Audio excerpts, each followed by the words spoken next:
This week we're on to dividing decimals. Up, up, and away. Here we go. Oh, so beautiful. Look at all those balloons going up, up, and away. Here's another beautiful picture of a balloon. This one looks like a hot air balloon just going up, up, up, up. So at this point, you might be asking yourself, is Mrs. Danielle losing her mind altogether? What do balloons have to do with dividing decimals? Well, just like balloons go up, so does your decimal point when you divide a decimal. So let's take a look at what that means.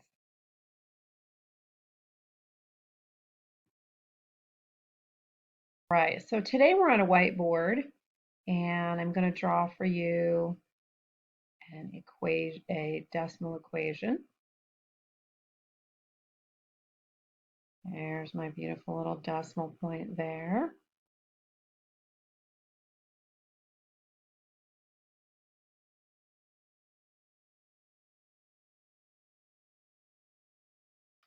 All right, so I drew this decimal and we've got 3 6/10 divided by 4. First thing I want to do is move my decimal up.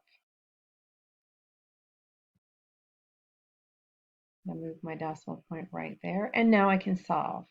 How many times does 4 go into 3? None. So I'm going to put a 0 down there. I'm going to leave that blank. How many times does 4 go into 36?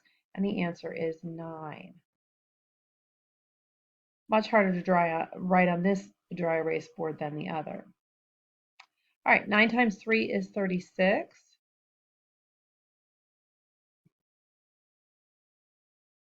And I subtract, and I get 0.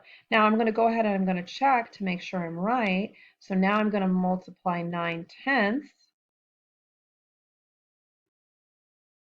times 4. And when I multiply that, I get 3 and 6/10. So all you have to do is remember to bring your decimal up, up, up before you start your work.